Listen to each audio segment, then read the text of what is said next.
Hello साथीहरू नमस्कार।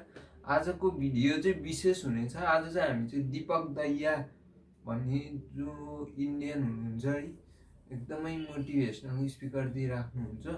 उहाँको चाहिँ त्यो युट्युब जर्नी होइन, कसरी चाहिँ उहाँले चाहिँ 0 to 40 मिलियन डलर कमाउनु भयो।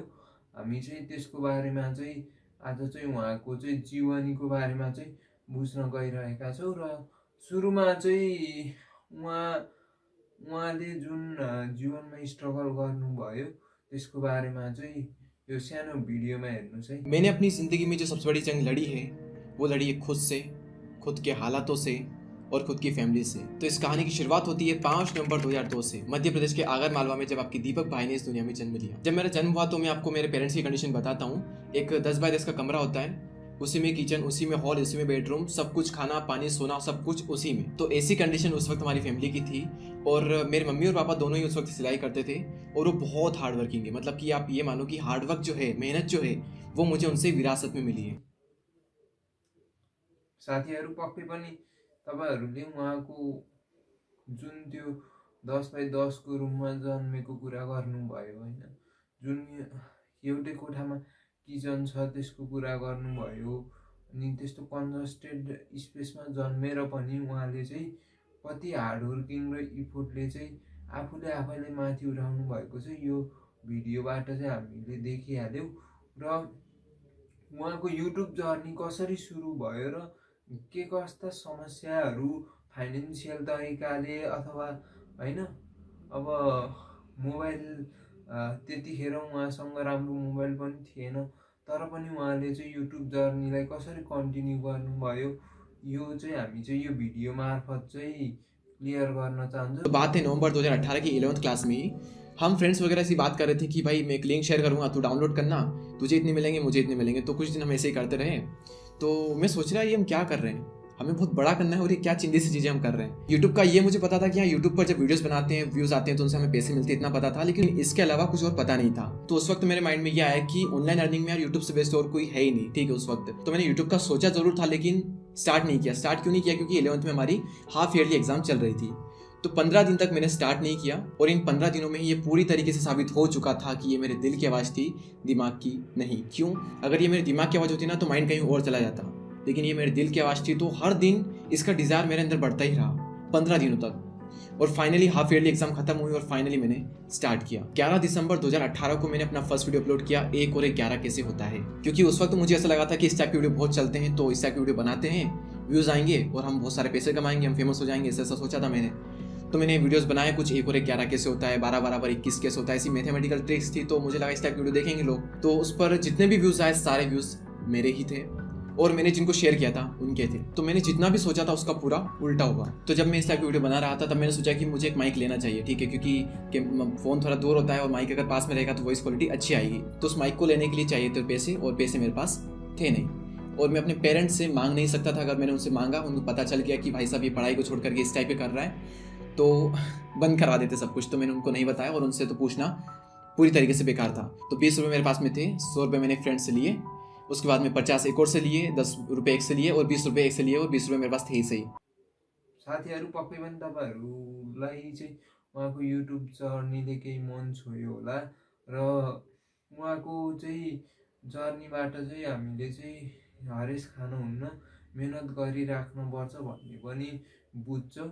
साथै उहाँले चाहिँ गरेको मेहनतलाई चाहिँ हामीले पनि चाहिँ के गर्नुपर्छ भन्दाखेरि चाहिँ जीवनमा कुनै पोइन्टमा हरेस खाएको बेला यस्तो पोइन्ट पनि सबै सक्सेस मान्छेको जीवनमा आउँछ भन्ने सोचेर चाहिँ त्यसलाई चाहिँ ओभरकम गर्दै अगाडि बढ्नुपर्छ भन्ने चाहिँ उहाँको जीवनीबाट पाइन्छ।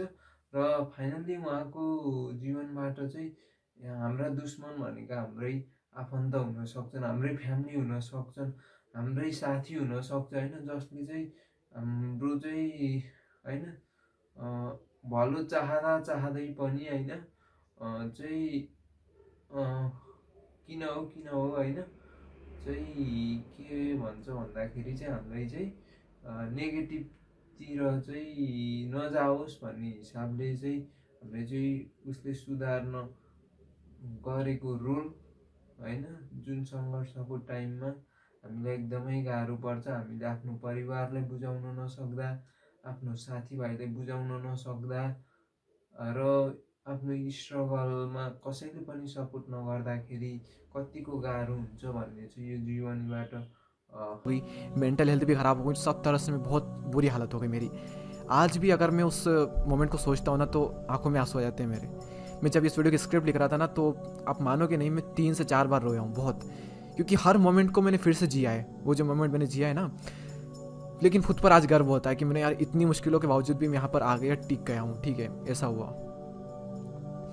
तो ज़िंदगी ऐसे ही बोरिंग चल रही थी। जुलाई का एंड और अगस्त का महीना मेरी ज़िंदगी का सबसे बुरा बुझ्न सक्छौँ र फाइनल्ली हामीले चाहिँ दीपक दैयाको भिडियोबाट चाहिँ धेरै मोटिभेसन लिन सक्छौँ र यसलाई आत्मसात गर्दै अगाडि बढेको खण्डमा हामी पनि सक्सेस हुन सक्छौँ। हरेस खानु भनेको जीवनको सामान्य कुरा हो भन्ने सम्झेर अगाडि बढ्न सक्छौँ। ये लोग जानते होंगे, देखते भी होंगे। तो यहाँ तक का ये सफ़र था। अब हमें इससे क्या सीख मिलती है? आपकी उम्र कम है या ज़्यादा है, इससे कोई फ़र्क नहीं पड़ता। फ़र्क पड़ता है कि आपकी सोच कितनी बड़ी है और आपके सपने जो हैं वो कितने बड़े हैं। अगर आपकी सोच बड़ी है, आपके सपने बड़े हैं, तो आपकी ज़िंदगी में आपकी उम्र का कोई रोल नहीं होगा। दूसरी सीख कि अगर आपके सपने बहुत बड़े हैं, आपके सपनों में एक्चुअल में जान है, आपके सपने सच्चे हैं, तो आपके हालातों को आपके सामने झुकना पड़ेगा। तीसरी सीख, माँ बाप की जो इंटेंशन होती है, उनकी जो नीयत होती है, वो कभी भी गलत नहीं होती, हमेशा सच्ची होती है। इस बात में कोई शक नहीं है। लेकिन ज़रूरी नहीं है कि उनके डिसीजन भी सही हो। उनकी नीयत सही थी लेकिन डिसीजन सही नहीं थे, तो ये आपका फ़र्ज़ बनता है कि आप उन्हें कन्विंस करो, उनको ये बात समझाओ कि आपके डिसीजन गलत हैं, जैसे कि मैंने समझाया था। और सिर्फ वही इंसान अपने पेरेंट्स को समझा सकता है जो खुद पर पूरा विश्वास करता है, जिसको खुद पर पूरा विश्वास है। क्योंकि जिस इंसान को खुद पर ही विश्वास नहीं है कि वो ये कर पाएगा या नहीं कर पाएगा, वो अपने पेरेंट्स को कैसे समझाएगा कि मैं ये कर पाऊंगा या नहीं कर पाऊंगा। मुझे खुद पर पूरा विश्वास था कि मैं कर पाऊंगा, इसलिए मैं अपने पेरेंट्स को समझा पाया कि हाँ मैं ये कर पाऊंगा। उन्हें पूरी तरह समझ में नहीं आ रहा था कि ये क्या कह रहा है, लेकिन उन्हें लग रहा था कि हाँ ये कुछ कह रहा है तो कुछ न कुछ तो होगा, इसलिए कंटिन्यू करने दिया। भले बीच में बहुत प्रॉब्लम दी उन्होंने, लेकिन कंटिन्यू करने दिया। और एक और चीज़ जो कि टीचर्स को और इस पूरे एजुकेशन सिस्टम को समझनी चाहिए कि क्लास का जो सिलेबस है सिर्फ उसको पढ़ाना ही रियल एजुकेशन नहीं है। सिर्फ क्लास के सिलेबस के लिए बच्चों को बाकी फील्ड से दूर रखना is not a real education sir. और सबसे बड़ी सीख कि अगर मेरे जैसा लड़का उस कंडीशन से निकल करके आज यहाँ आ सकता है, तो इस दुनिया में कोई भी इंसान कुछ भी कर सकता है। सायद तपाईँहरूलाई दीपक दैयाको